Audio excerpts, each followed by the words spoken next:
Hello friends, welcome back to my channel. जैसा कि हम अपने आज क्या कर रहे हैं एनसीईआरटी सीरीज़, जिसमें हमने क्लास 6 पॉलिटी पूरा कंप्लीट कर लिया है। आज हम आए हैं क्लास 7 एनसीईआरटी के साथ, जिसमें हमारा फर्स्ट यूनिट है इक्वालिटी इन इंडियन डेमोक्रेसी।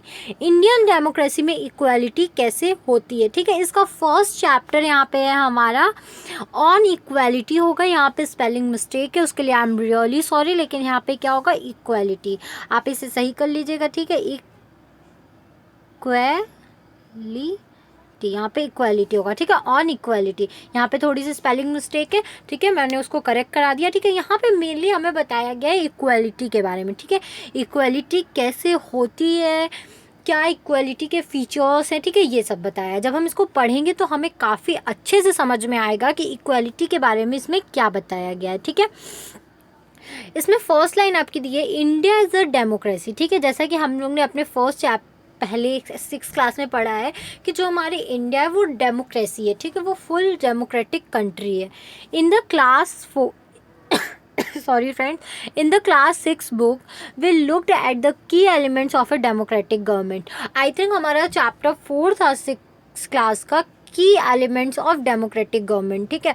हमने उसमें देखा था कि जो डेमोक्रेटिक गवर्नमेंट होती है उसके मेन फीचर्स पॉइंट्स क्या क्या होते हैं, ठीक है। तो वो चीज़ें हमें अच्छे से समझ में आ गई हैं उसी में, और जिसको नहीं समझ में आई है वो पहले जाके मेरी एनसीईआरटी सीरीज़ देख सकते हैं, ठीक है।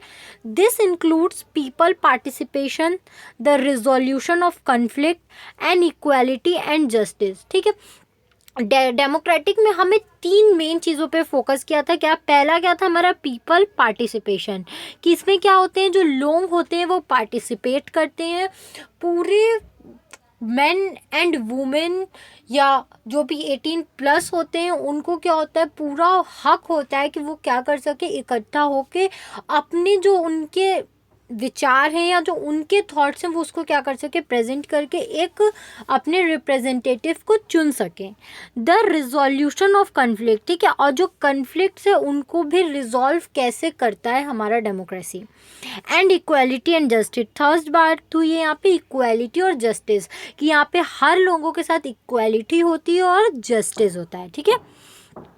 फिर हमारा बताया गया है इक्वालिटी इज अ की feature of democracy and influence all aspects of it functioning, ठीक है।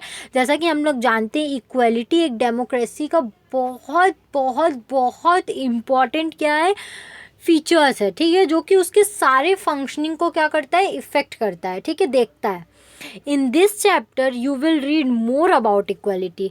आप लोग क्या करेंगे, इस चैप्टर्स में आप लोग इक्वालिटी के बारे में और ज़्यादा पढ़ेंगे। What is it, why it is important, ठीक है, ये क्या है, क्यों ये इतना ज़रूरी है डेमोक्रेसी के लिए इक्वालिटी, ठीक है, डेमोक्रेसी में इक्वालिटी इतना ज़रूरी पार्ट क्यों है, ये भी आप पढ़ेंगे। एंड वेदर और not everyone is equal in India, क्या यहाँ पे सबको इक्वल माना जाता है या नहीं जाता, आप ये भी क्या करोगे, पढ़ोगे। तो मैं उम्मीद करती हूँ आपको ये पैरा समझ में आया होगा। अगर फिर भी कहीं भी कोई दिक्कत होगा तो आप मुझे कमेंट सेक्शन में कमेंट करके ज़रूर बताइएगा।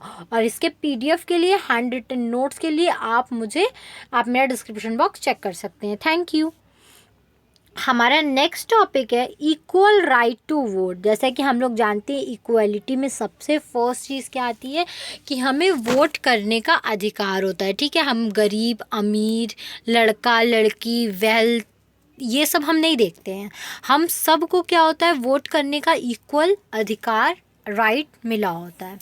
In a democratic country like India, all adults, irrespective of what religion they belong to, how much education they have had, what caste they are, or whether they are rich or poor, are allowed to vote, ठीक है।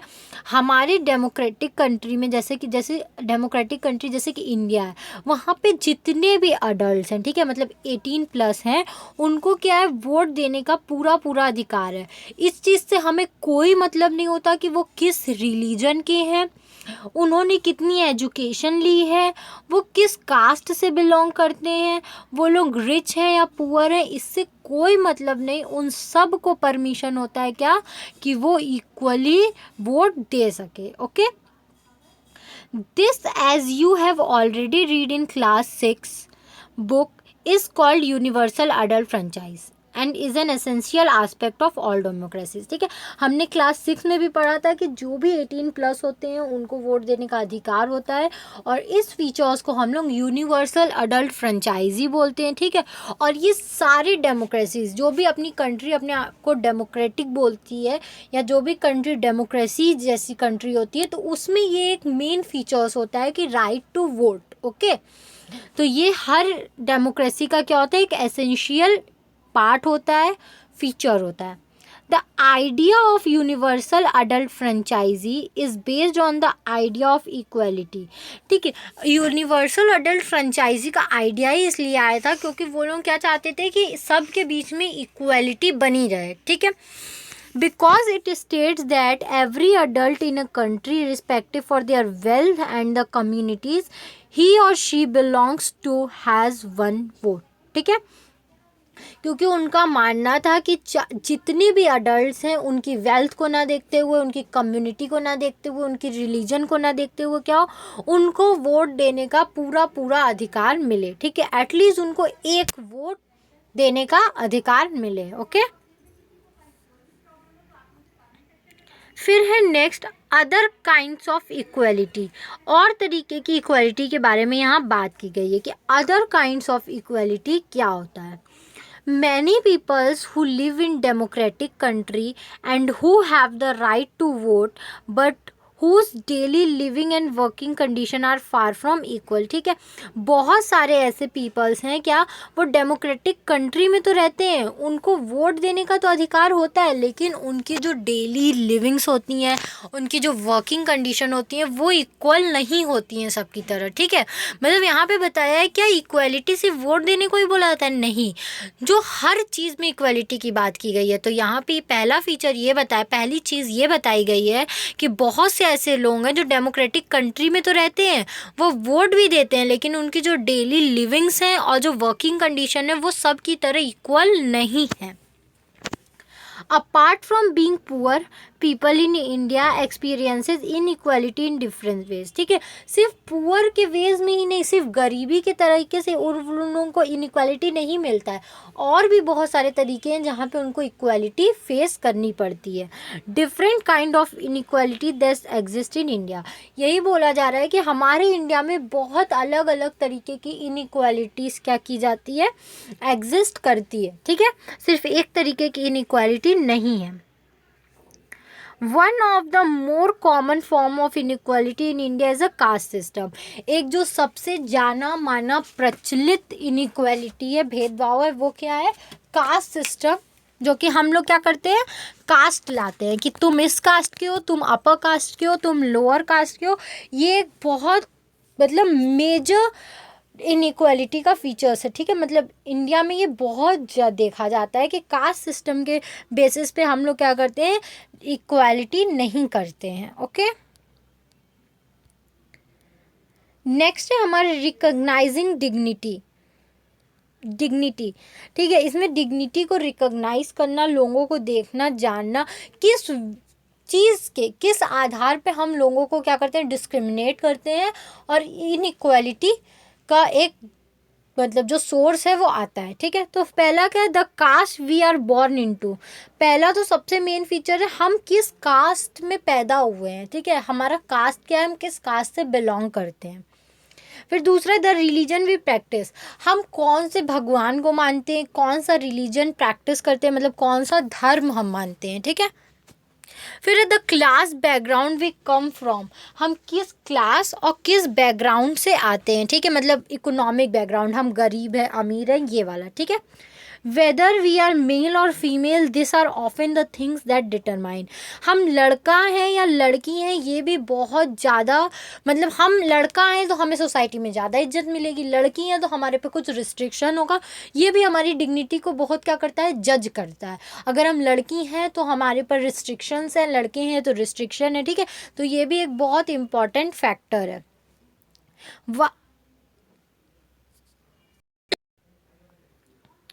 Why some people are treated unequally, when persons are treated unequally their dignity is violated। ठीक है, यहाँ पे बोला जा रहा है क्यों कुछ लोगों को इनइक्वली ट्रीट किया जाता है, अनइक्वली ट्रीट किया जाता है, एक जैसा ट्रीट नहीं किया जाता।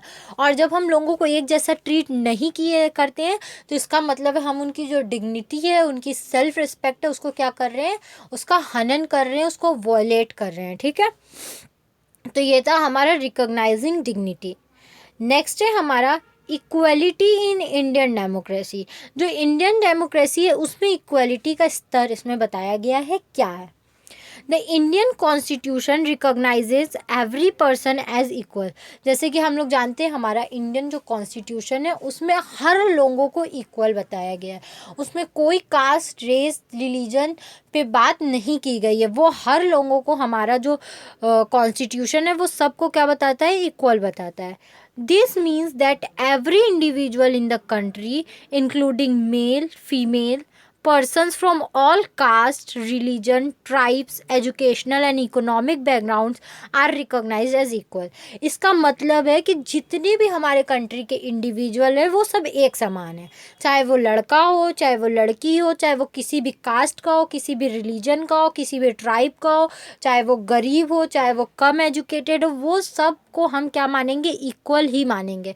हम किसी के साथ भेदभाव नहीं कर सकते, ऐसा हमारा कॉन्स्टिट्यूशन बोलता है। ओके, नेक्स्ट है हमारा, this is not to say that inequality ceases to exist. सिर्फ ये लिखना ही, कॉन्स्टिट्यूशन में ये बातें लिखी हैं, इसका मतलब ये नहीं कि ये काम होता नहीं है हमारे। ठीक है, इसका मतलब ये नहीं कि इनइक्वालिटी हमारे कंट्री से चली गई, नहीं, वो अभी भी एग्जिस्ट करती है। ठीक है, एग्जिस्ट करती है। It doesn't, but at least in democratic India the principle of equality of all the person is recognise.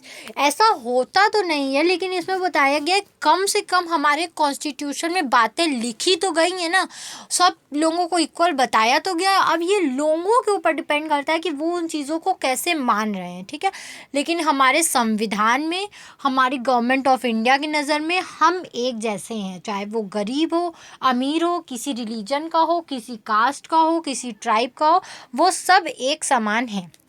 This recognition of equality includes some of the following provisions in the Constitution।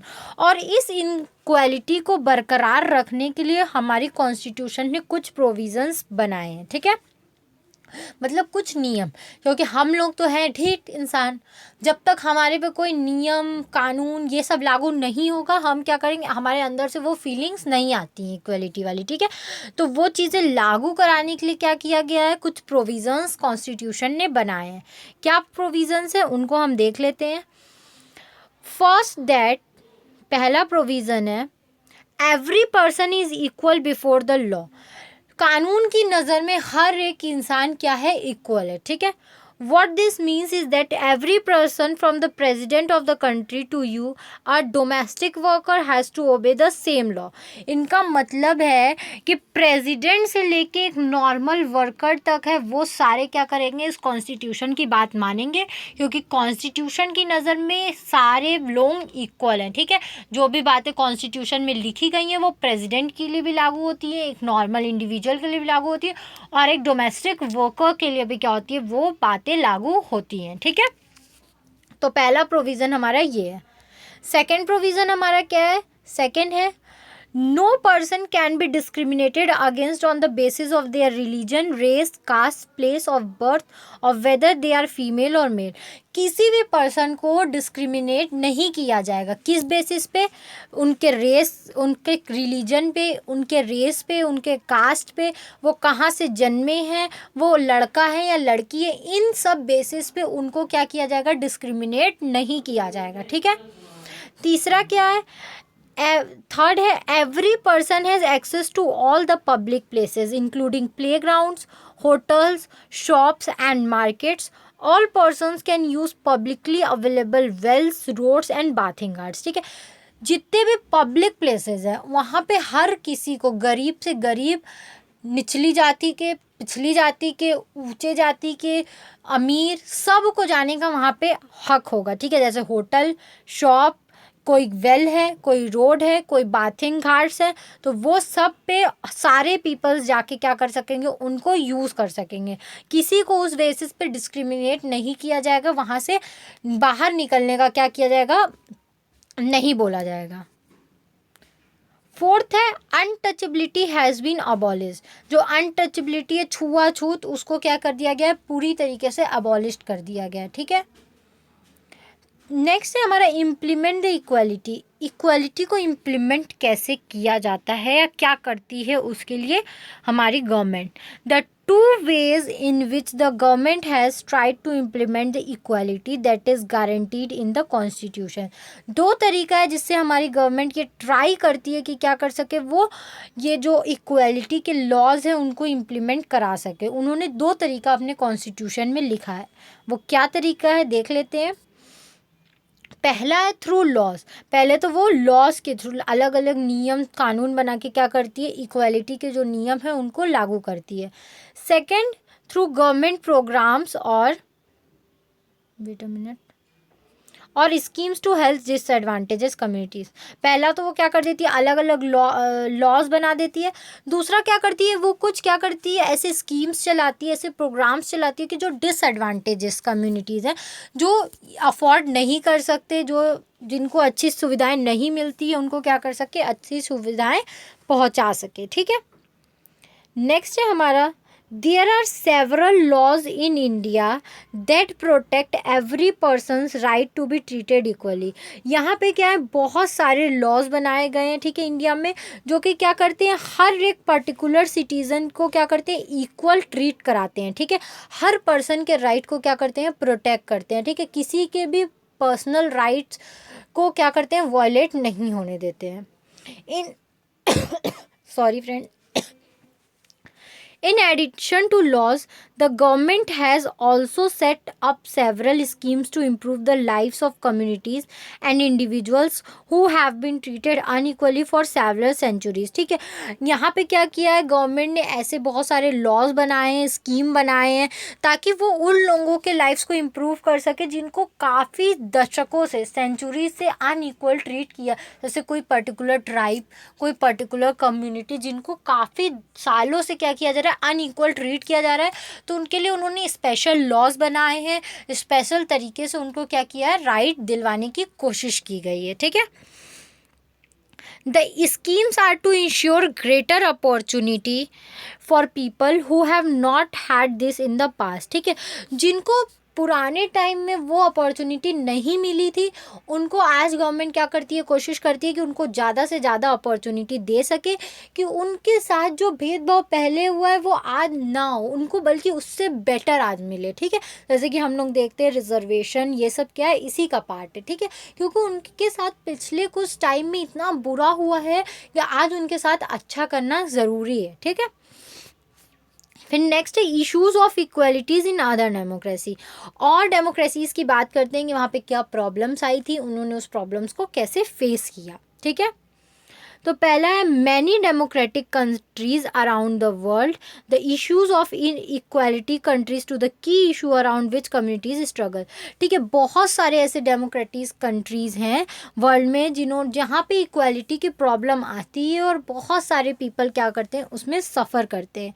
यहाँ पे बताया है, so for example in the United state in America the African Americans whose ancestors were the slaves who were brought over the Africa continue to describe their lives today as largely unequal। ठीक है, जिनके क्या यहाँ पे बताया गया, example दिया है United state of America, USA, जो कि काफ़ी डेवलप्ड कंट्री है। ठीक है, यहाँ वहाँ पे बताया कि वहाँ भी एक्चुअली में जो इक्वलिटी है उसको लेके क्या हुआ है, बहुत सारे विवाद हुए हैं। जो वहाँ पे अफ्रीकन अमेरिकन थे, जिनके जो पूर्वज थे वो क्या थे, स्लेव्स थे, मतलब दास थे। ठीक है, तो वहाँ पे उनके साथ बहुत ज़्यादा अनइक्वालिटी होती थी, उनको गंदे तरीके से ट्रीट किया जाता था, उनको राइट नहीं दिया जाता था।